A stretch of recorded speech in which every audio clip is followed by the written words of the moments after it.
Good morning. I hope that everyone can hear me. I'm Dr. Veronica Wilkerson-Johnson, University of Michigan, Office of the Vice President for Government Relations. We are excited to see you here today for this very special Wolverine Caucus Forum. And we have with us today two fantastic state representatives. We have Andy Schor from the 68th District, Lansing, Michigan, and we have Representative Jeff Irwin from the great city of Ann Arbor. Go Blue! District 53. So without further ado, the legislators are going to address our distinguished, our most awesome presenter today, and they have a special tribute. So please, Representative Schor. Well, I'm gonna let Jeff kind of kick it off here because he's got to be in committee and he's got a tribute, and then I'll say a few words about the coach. Great. Thank you, Andy. My name is Jeff Irwin. I have the distinct honor of representing Ann Arbor in the state legislature. And one of the nice things that we get to do as legislators is prepare these special tributes for wonderful people in the community who do great things and who contribute to the great thing that is the state of Michigan. And Coach, if you would be willing to stand up here next to me while I just say a couple nice things on this tribute. It's just part of the whole tribute thing. So this is a special tribute from the state legislature. It's signed by the delegation from Ann Arbor and Washtenaw County, and it's to Hutchins and the Michigan Wolverine softball program. And it starts by saying, let it be known that we hereby honor and congratulate Carol Hutchins for her extraordinary achievements in building the Michigan Wolverine softball program. Now it goes on with a lot of honorifics, and we know that with this coach there are too many to list, but I think it's important to just say a couple things, such as since 1985, when Coach Hutchins became the head coach, the Wolverines have never had a losing season.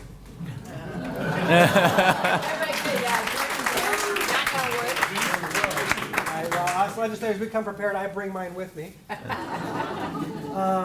In doing so, it's overcoming both the natural disadvantages of our state's northern climate and the imposed disadvantage of the underinvestment in women's sports.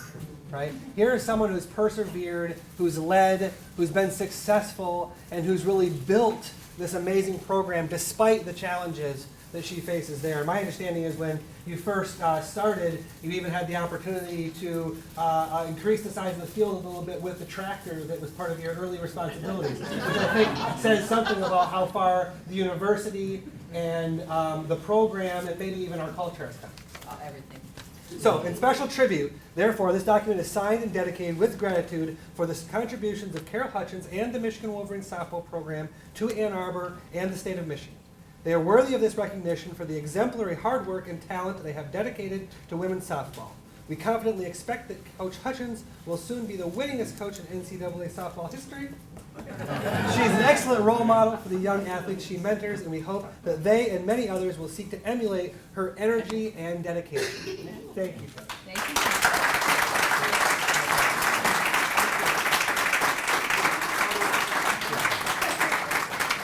And with that, let me turn it back to my capable colleague, Representative Schor, as I rush off to committee. Thank you. Thank you. Thank you. Well, I get the honor of introducing the coach. You know, I was trying to prepare on what to say, and my wife's not here. She's supposed to be here. Many people here know I represent the city of Lansing in the legislature, but I went to U of M, class of '97, big fan, and you know, one of my fondest memories is my wife and we have two children that are 11 and 9 now.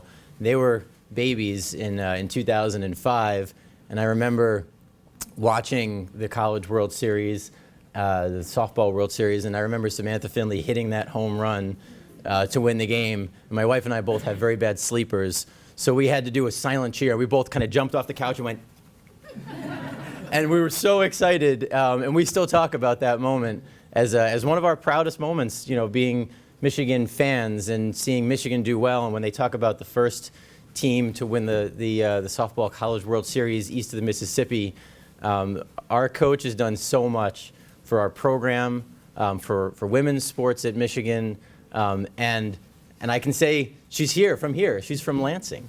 She graduated from Lansing Everett. She's in the women's the Hall of Fame here in Lansing. So that makes me doubly proud to represent this city and have her from Lansing. You know, in my mind, you know, Coach Hutchins is number one, and Magic Johnson's somewhere down here. I'm pretty sure most people see it that way. So it's really is my honor. There's a lot of other things. She's done so many things, in raising money for Michigan Strides Against Breast Cancer. She's just so accomplished, and she's ours. And I'm so excited to invite her up here. It's my honor. I told her on the way in, my son gets a Sports Illustrated for kids, and about 2 or 3 weeks ago, or a month ago, they have these little baseball cards that come in there and you rip them out, and one of them was a Sierra Romero card. And he was so excited because he remembered her from the World Series as we watched and we cheered for Michigan, and we hoped she would come home on the double play, but she chose not to. I'm sure that's not a sticking point. But we were so excited for that team, and what a great job they did this year, and what a great job the coach did. That he knew it right away. He saw it. He saw Michigan. He saw Sierra Romero. He was so excited. So I welcome our coach. Thank you for being here.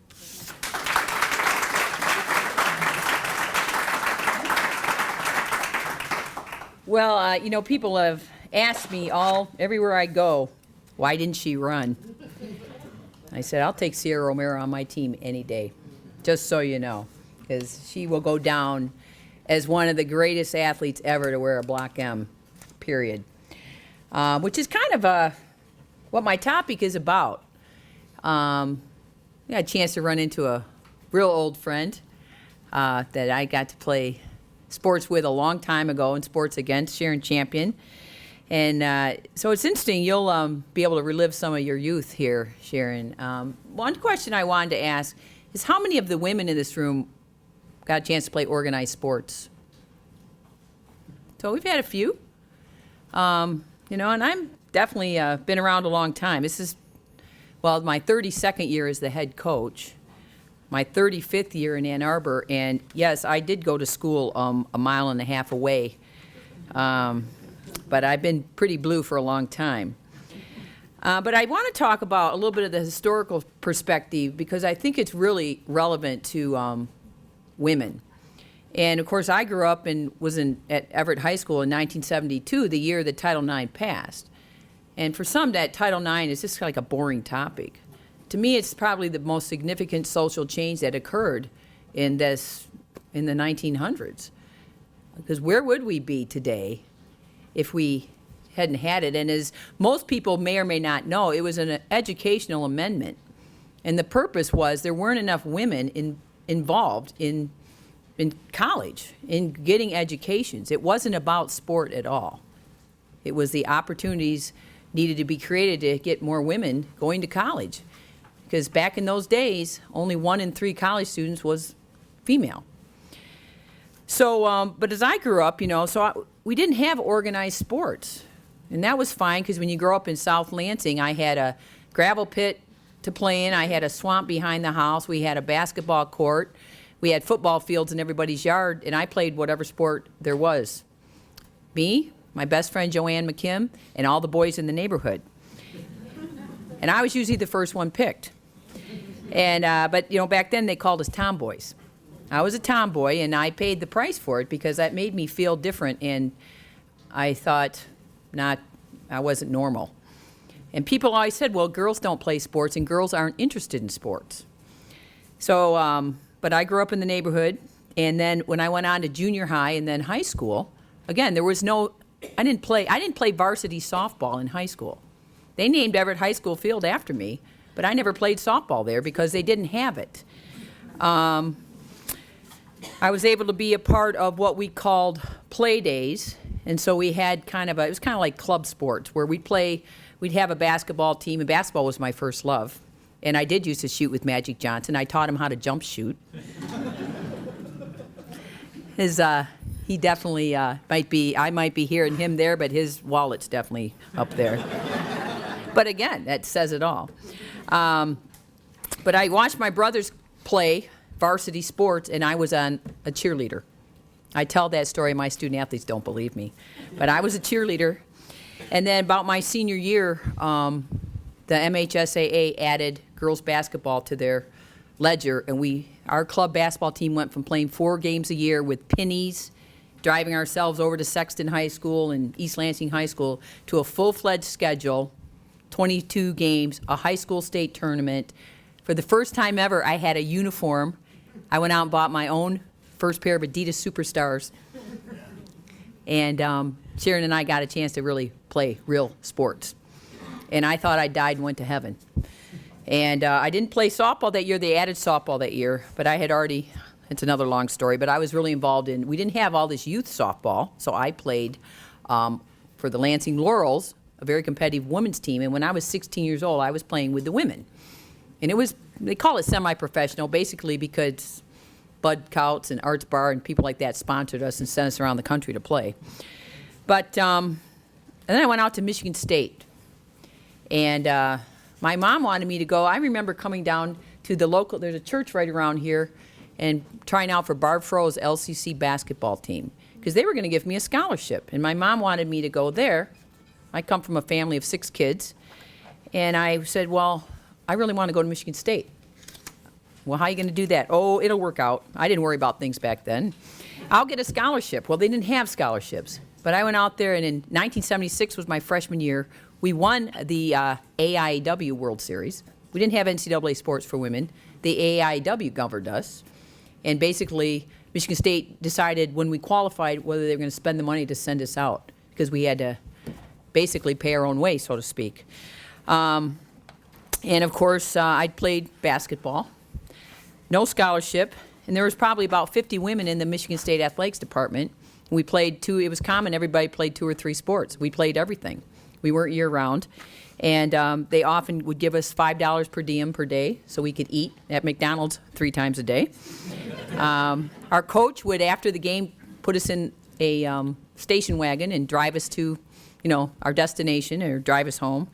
And many times we would drive home after playing an away game. And I remember distinctly driving home from Purdue after playing, and it was 2 in the morning, it's February, and I woke up and we were in a tailspin and pretty soon in a 20-foot ditch. Fortunately, we were fine, but we didn't take charter buses and charter planes, and we were just happy to play. But then I'll never forget, and I don't know if this was my freshman year or my sophomore year, and we were warming up in Jennison Fieldhouse. It was a rare chance we were going to play a doubleheader with the men in Jennison. It was our one time a year we got to go in Jennison, because we played in the men's IM, it was called back then. The men's IM had a leak in the ceiling, it had warped boards, and we shared a locker room with everybody on campus who worked out in the IM. So when we got to go to Jennison, it was a big treat.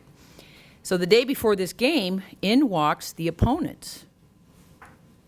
And of course, we weren't even on the building schedule. And our coach came over and said, "Oh, this men's team's here. We're gonna have to leave." And we kind of balked. We were like, we planned our whole day. This is our practice time, and we think we're important. So the coach from that team was a really famous guy. You all know who he is. And he walked over to us and said, "Girls," and I thought he was going to give us a pep talk. And he did. He said, "You guys need to move because nobody gives a damn about women's basketball." I don't cheer for him ever. And I'm going to tell you, it pissed us off. And so my senior year, there was a lot of inequities, and Title IX had been in effect for a while, and women were having opportunities, but everybody was really reluctant, Michigan State included.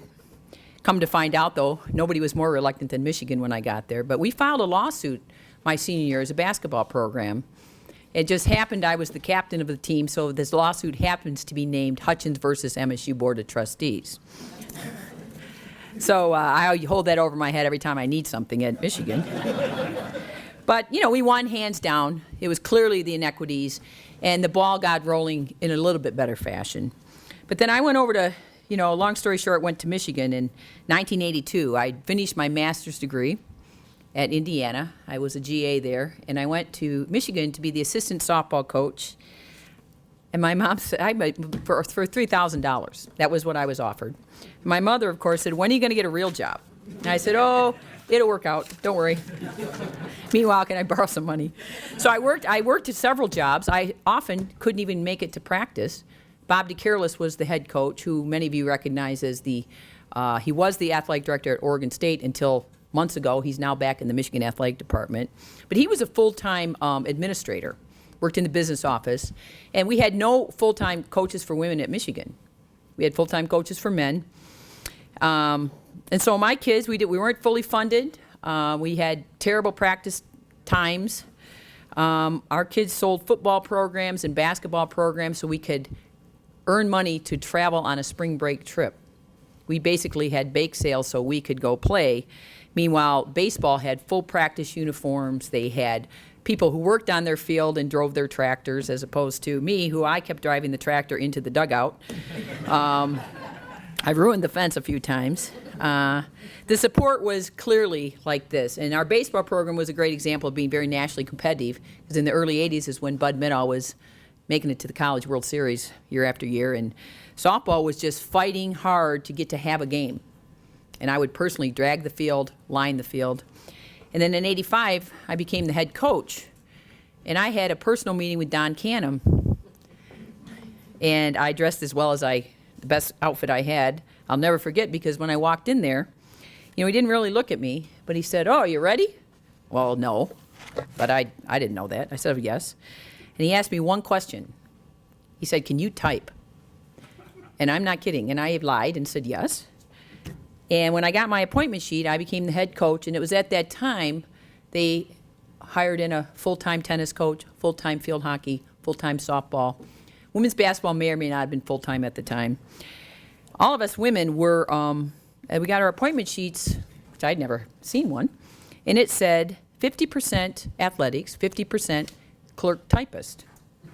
So I wondered what that meant, and I found out that meant you go to, every morning at 8 a.m., you report to the senior women administrator, Phyllis Oker, her office, and you answer her phones, you type out her notes for her class she teaches, and you were a clerk, typist, you were a secretary. And I was a bad secretary, just so you know. But it didn't get me out of it. And I can guarantee you that actually what was interesting in hindsight is none of the men who were hired, we had hired some full-time men coaches, men to coach the women, none of them were clerk typists.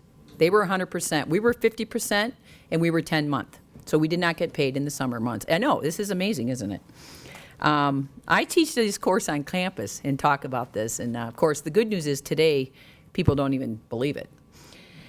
President Duderstadt actually came along in the early 90s, and we talk about the Michigan mandate. And basically, he wanted to see a couple things, if I recall. One of them was for the women's sports to wake up and catch up. And I think he understood this is a huge disparity, and it's a lawsuit waiting to happen. And he wanted to see women in general in the university. He wanted to see more faculty. He wanted to see women become more equal with men. And he called it the Michigan mandate. Jack Weidenbach became our athletic director, and Peggy Bradley Doppus became our senior women's administrator, and was given the power and the resources to make the women better. What did we need? Well, we needed to be full-time so we could focus. We needed assistant coaches. We needed academic support. We needed scholarship support. We needed facility support. To be honest, we needed what the men had. We didn't need more than the men had, and we didn't want to take away from what the men had, but we needed. That's the only way you're going to be competitive. And I give Peggy and Jack, and Bo was someone, once Bo got out of football, and he was our AD, he did take a look around. And he walked into our practice one day early he was only AD for a year. What are you guys wearing? Because we were wearing whatever. We had one T-shirt, said Michigan Athletics. We had one sweatshirt, Michigan Athletics, one pair of shorts. And we didn't have laundry service, so we just wore whatever, ragtag. They would look terrible. You guys. So in 2 weeks we had practice gear for our team. So we knew how to do what we needed to do. So I like to say, and many of my friends call it, the sleeping giant woke up. And we began to focus on all the sports and the quality. And certainly there was a big infusion in support for the women's side. But you can see what softball has gone on to do since '92. We've won 18 of the last, I guess that would be, somebody's going to have to help me with the math, but we've won most of the Big Ten championships, 18. We've have one national championship and one national runner-up. We've been on ESPN since the 2005 series We counted a couple years ago and have kept track. 70-plus ESPN appearances, more than any sport at Michigan besides football and basketball as far as major TV. I'm not talking Big Ten Network. I'm talking the ESPN family. If you've ever been over to see us play, who's ever been over to Ann Arbor to see the softball team play? Our stadium alone is as nice as they come. I'm not into ranking who's the best and who's the second, but I don't know anybody's got better facilities than us. And they just renovated our indoor office space, locker room space, and we've got some physical training area. It's nothing I could have ever imagined. I can tell you that. Nothing. And so you open up ESPN and you find Sierra Romero in a trading card. And we walk down the street and we played up in Traverse City this weekend. We're in the middle of our fall training and we're allowed to play some competitions. It's strictly glorified practice from the coach's perspective. The kids wait in line for an hour to get people's autograph. Little girls now have role models and mentors to become. And when I grew up, of course, the 60s and the 70s, and I grew up idolizing Duffy Doherty and that group. Bill Freehand was who I wanted to be. Now little girls want to be Sierra Romero or Haley Wagner. And so it gives all women a sense of, their future and excellence. In 1972, these are some of the statistics, and I didn't present a PowerPoint because I'm not a huge stat person, but believe it or not, they don't tell the whole story. But here, 1 in 27 girls played high school sports in 1972. Today, 1 out of every 2 girls plays high school sports. 1 out of every 3 college students was female. Today, 53% of college students are female. In 1972, 2% of women were college athletes. Today, 41% of the population is female. And college faculty in 1972, 18% were college faculty were women. Today, 40%. 50% of all masters, doctoral lawyers, med school, advanced degree students are now women. So the question is that all because of sport? No, I don't think so. I think what Title IX, though, has done for our society, it's a cultural shift. And my nephews, of course, are now in their 30s, and they grew up, when they were little kids, they were, of course, 1980s, 1990, and they'd go to school, they didn't wear Michigan football, they wore Michigan softball. And so the norms, it's normal now, and when I was in high school, I felt it wasn't cool to be an athlete. Now, it's cool to be an athlete. Those kids are not ostracized anymore. Their femininity is not questioned anymore. And it's given us a lot of really strong women. It's only made society better. It's made the world better. And I go back to, I believe it's the biggest cultural shift and societal change that we've had. And some interesting stats for you, though, as I know for a long period people have said, well, Title IX, we're where we need to be. Look what we have. And now we can back off. Well, female college athletes still receive only 1/3 of the total operating budgets. 33% of the recruiting budgets go towards women. And here's one of the most interesting stats and one of my passions, which is probably why I brought it up. Women now only are represented in the female coaching ranks. The national average for women coaches who coach women's sports is 42%. 42% of the head coaches out there are women. At Michigan, we are a very normal BCS school. I did a little study a few years ago. We have 13 men's sports and 14 women's sports. So that makes 27. We have 7 female head coaches. So the interesting thing is there are more and more opportunities for women to be athletes. But the converse effect has happened for females in coaching. And you talk about women in leadership positions. One thing that's been very interesting, Michigan has done this. I believe Michigan State's done this. And as they've begun combining programs that are really similar, for instance, swimming and diving. Swimming and diving has become a combined effort. And the downside of that, as I mentioned that to my former athletic director, is now they're not going to hire women to coach men and women, but they'll certainly hire men to coach men and women. So our head coach, Mike Bottom, is in charge of men's swimming and women's swimming. Same here at Michigan State. You see that happening in a number of track programs. And the concern is, of course, these young women have fantastic opportunity, but the opportunities at the highest level are dwindling. So it's my take on it that we still are, gone an awful long ways. I could have never envisioned when Sharon Champion and I played basketball in our pennies, because we didn't have uniforms, we would tape our numbers on, and I would sweat so much mine would fall off. I could never envision playing on ESPN in front of 2.4 million people. I could never have envisioned where we have gone and the kind of coverage we get, the kind of visibility we get, the respect. My team will be honored before the Northwestern game, or during the Northwestern game, for their accomplishments last year, and it'll be the highlight of everything we've done, being on that Michigan football field and having it'll be about 120,000 in there by then, I suppose, cheering for us.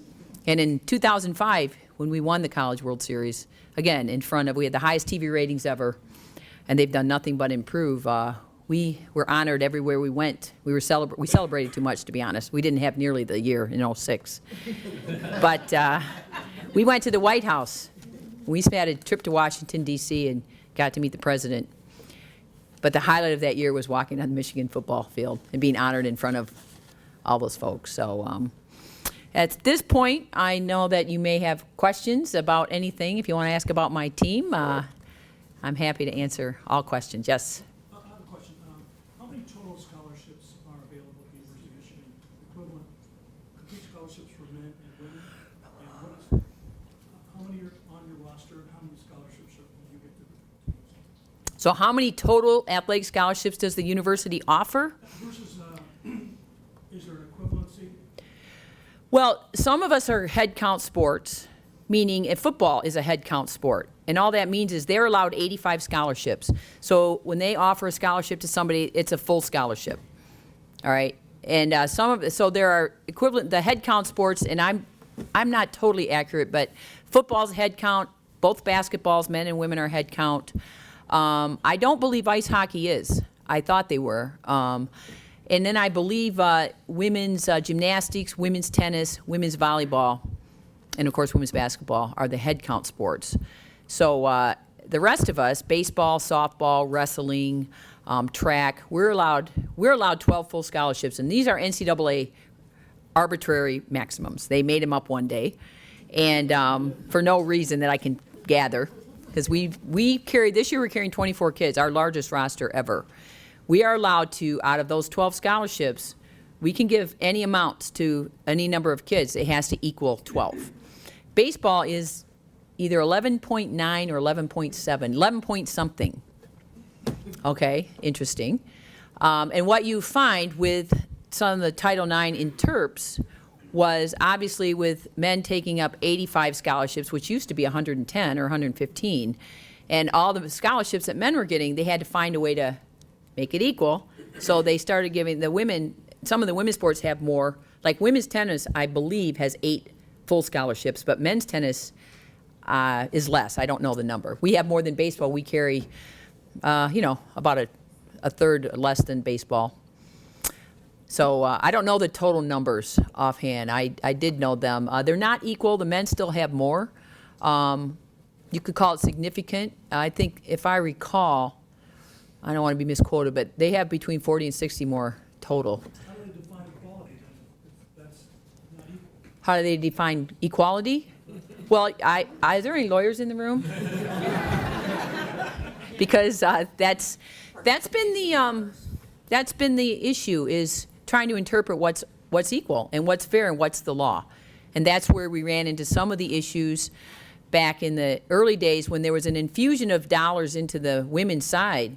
And of course, the big men's sports, the big brothers I call them, were, not going to obviously have less money. So it ended up affecting some of the little brothers, and it caused a lot of discord amongst men and women's sports because, as I say, I never have ever wanted the men to have any less.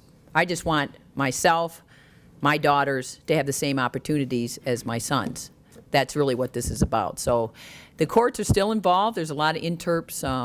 We all have Title IX officers on campus to make sure that we're going by the letters of the law. As you know, the penalty for not following the Title IX requirements is ultimately loss of federal funding.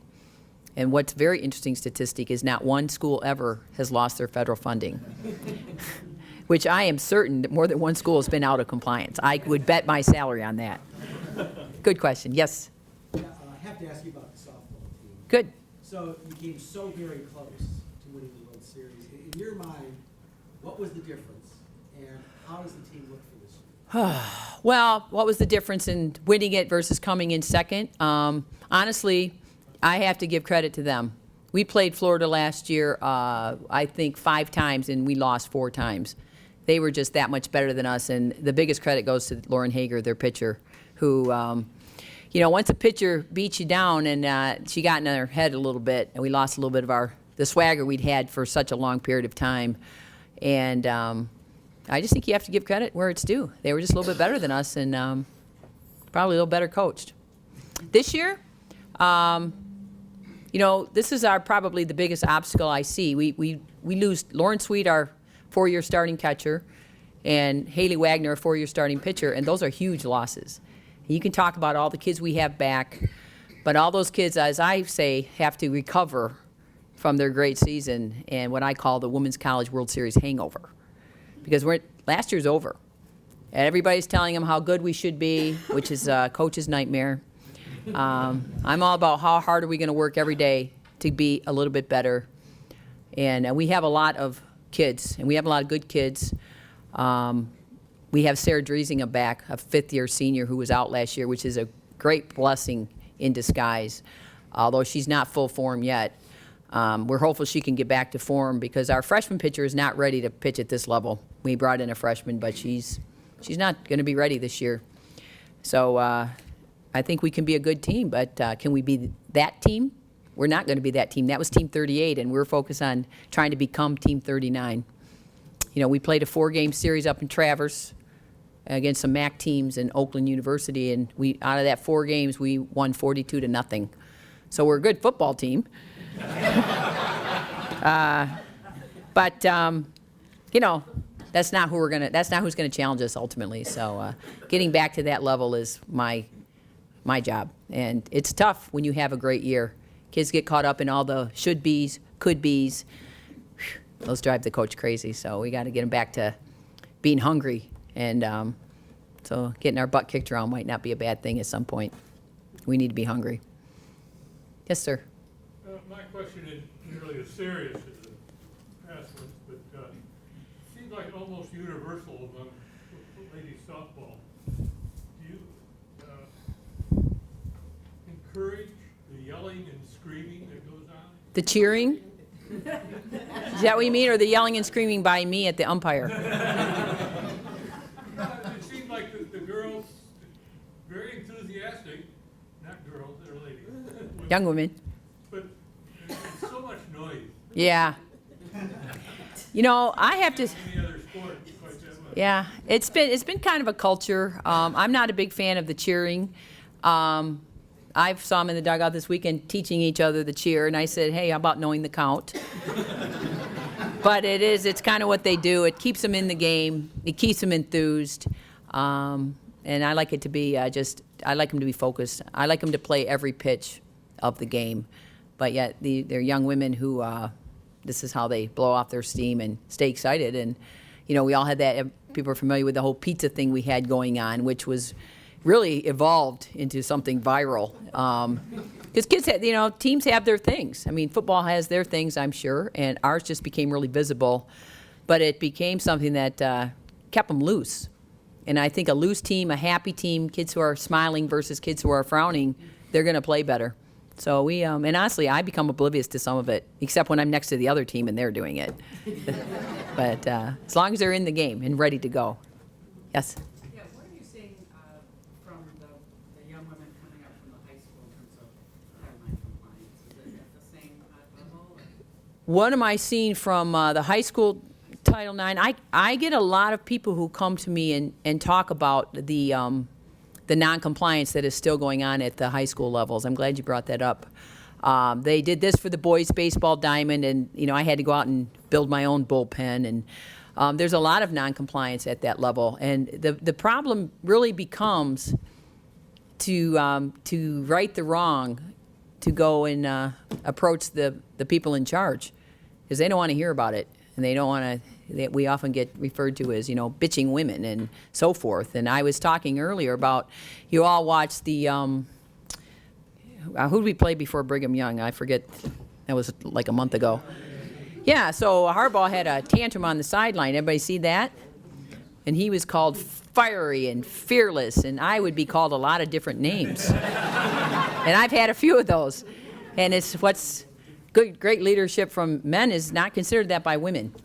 And I know a lot of women, I can count on my hands, some of my closest friends. I know 10 people that have lost their jobs. And some of it would be for not winning, but ultimately it was for trying to right the wrongs in the system. And all of a sudden, not winning becomes big.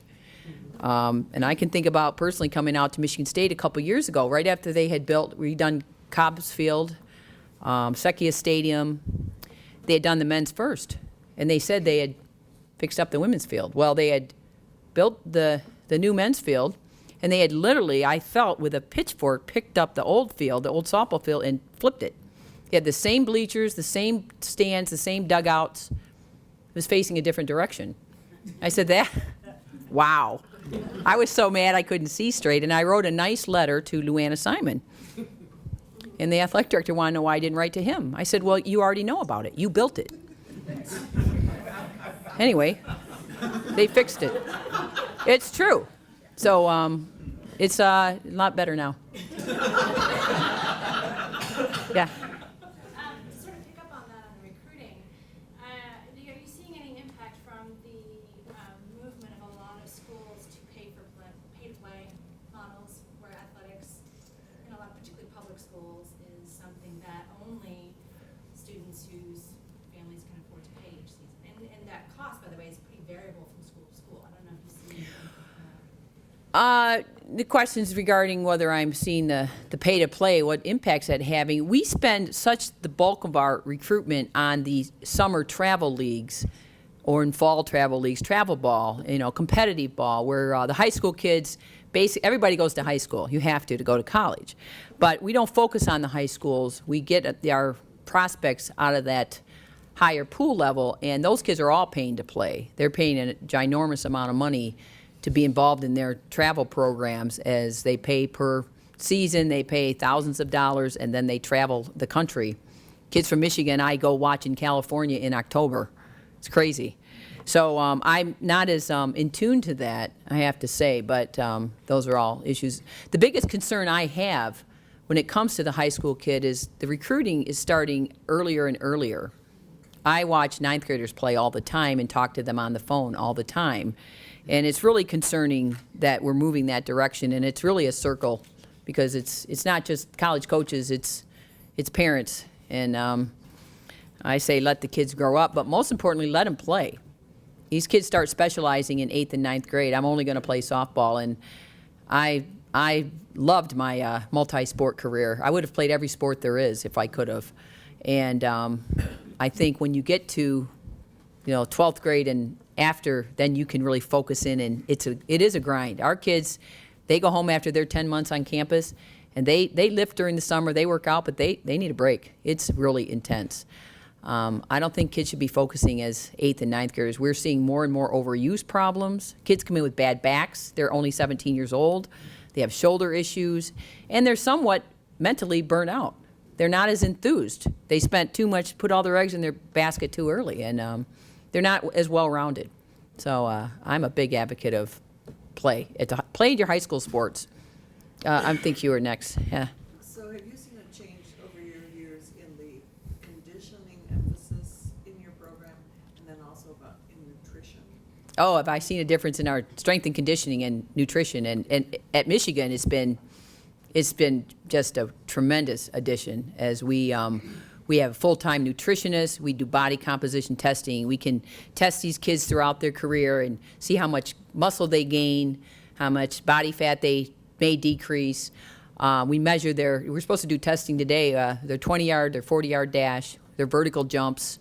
And if anybody is familiar with 2 years ago when we played the regional out at Arizona State, and we won the game, it was a walk-off home run that we leapt over the fence and caught. Does anybody in here saw that? Lindsay Doyle had increased her vertical jump 6.9 inches in her career at Michigan. Thank goodness. So the emphasis is in women's sports. Women are now bigger, stronger, faster than I can ever remember. And it has everything to do with nutrition, because fitness without nutrition is just exercise. And we focus on it greatly. And, we now have training tables for women. We have breakfast provided for them, and our kids after practice go over and eat a nutritious meal every night. And if on their own, they're not going to do that. And we have educate them. And on the roads, we cater almost all of our meals. We don't go to TGI Fridays and have a burger and fries like I used to do. So it's really made a huge difference in where we are. Absolutely. You had a question? Yeah, could you talk a little bit about how you built the programming? I mean, I know success breeds success, but how did you go from where you began to being a national power and you can toot your own horn, and I'd love to hear about, how you feel like maybe you did things differently than other programs have done things? Well, I guess everybody's heard the question. I was 26 years old when I became the head coach, and I had lied to Don Canham and said I was ready, because I don't think anybody at that age is ready to take on the leadership that it's about leadership, and I value myself first and foremost as a teacher and a leader.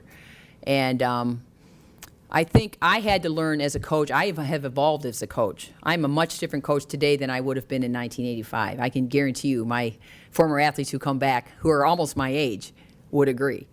So you learn how to be a head coach from coaching. I've surrounded myself with really quality people, and I don't think anybody would doubt what a great coach Jim Harbaugh is, but I can guarantee you his staff is fantastic, and you're only going to be as good as the people that you're surrounded with. And I have had no problem surrounding myself with smarter people than myself. And my staff has been with me. Bonnie Thole, my recruiting coordinator and my longtime first assistant, played at Michigan, graduated in 91, came back in 94, and has been ever since. Totally had been offered many a head job. Jen Brundage, who was an Olympian in 96 and in 2000, played at UCLA in the Lisa Fernandez era. She's been with us since 1999. So I am really fortunate that we have kept our staff. The continuity of the staff, to me, is our number one reason that we're successful. And the fact that Michigan has supported our efforts to keep them, because both of them are head coach material 50 times over. We get called every year. And I say, do you want what they're calling? Nope. Okay. But part of that is their investment in Michigan. And people come on our campus and one of the questions is usually, how do you get these kids to come from California and all these great places? Have you been to Ann Arbor? What a great place that is. And we get them to come because they come to the University of Michigan and our campus and our facilities and our academics, which are second to none. We're worldwide. We're a global institution. And those are the kids we get, and those are the kids we want. That's why they represent us so well. But I think in building the program, I learned a couple things. Don't ever play the game of, well, what if? What if I don't start her and we lose? I made one of the hardest decisions I ever made was a couple of our pitchers got in trouble one day, breaking a few, rules. So I left him home. We went up to play in a big series. It was determining the Big Ten championship, and I took one pitcher. Fortunately, it was my best one, I have to admit. And we killed him because my team really rose to that occasion. And I learned that nothing's more important than the culture of your program. And our culture is got to stay where it has become, which is we're about championships, we're about the Block M, and we're about the team. And anybody who puts themselves above it is not going to stay in the program, and they're going to pay consequences. And I think I definitely have learned that the greatest moment of my life is this. It'll tell you the whole story. It was after we won the national championship. And we were we'd been on ESPN all week. It was truly magical. And they asked Jessica Merchant, who's from Wayland, Michigan. She now coaches at Minnesota.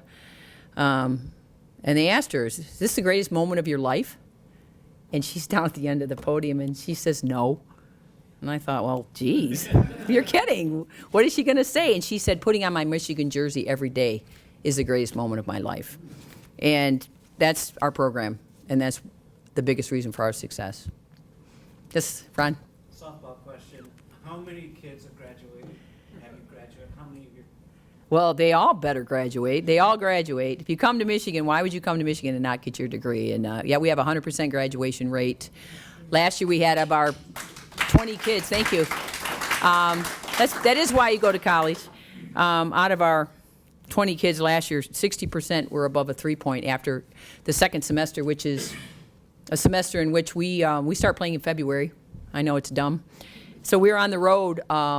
Really, last year I counted, we were on the road approximately 55 days out of a 110-day period, counting, and we were at the series for 9 days.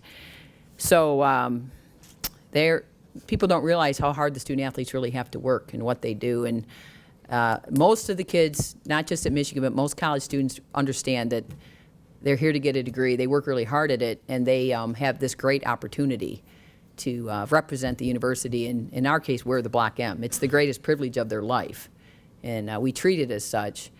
But they work really hard at it. And the things you read about are the exceptions. Because, I mean, there's going to be kids who goof up and make mistakes and don't get it. And unfortunately, they make the headlines. Nobody likes to write the boring stuff. But we're really proud of the way we do it. Yes? Do academic representatives go on the road with you? We have an academic success program, and we have a direct liaison who's in charge of all the resources they have, which is, of course, includes tutoring. They occasionally go on the road with us. Our kids use Mondays. That's our day off to take care of all their business and get their week organized and go to special tutors. And we do, especially during finals week, we take her with us. She doesn't necessarily travel, but she can travel. And our kids, we have study table on the road. Doesn't make the parents very happy when we're done for the day. And I said, well, they're going to go study for a couple hours. But we're very limited on road trips as we play 5 games a weekend during the preseason. Not a lot of time for much more than eating and sleeping. So we designate some of their free time as time to study. And the kids kind of squawk. And then after the end of the season, they all thank me. So I saw somebody else back here. To have won all those games this past weekend, you must have seen some good things out of that 43-0. Mm-hmm. Yeah, I think we have a solid base for a good team. You know, obviously, my idea of a good season is ending it in Oklahoma City, and I, unfortunately or fortunately, I guess you could say, know how hard it is to get there, and I expect that we'll have a very competitive team. We need to stay healthy, especially on the mound. I like a couple of our freshmen. I think are ready to play, which is what you always hope for. But I know how hard it is to get there, and it's tough. I know I have a SEC friend in here who's telling me they love the SEC. Well, that was you, Sharon. Whatever. Nothing's harder. I mean, there's always more than 8 teams in the country that are capable. There's a good 20 teams that are capable of making it to the College World Series, talent-wise, tradition-wise, and I think we're one of them. But it's my task to get us all the way there. Anybody else have anything? With all that, go blue.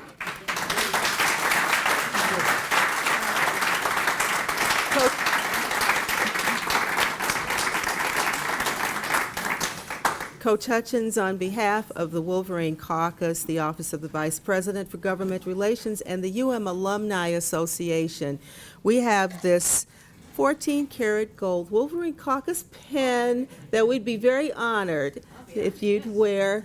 And we want you to know we appreciate you as a teacher and a leader, and also as you put it, a fiery and fearless head coach of the women's UM softball team. So thank you very, very much, Coach Hutchins.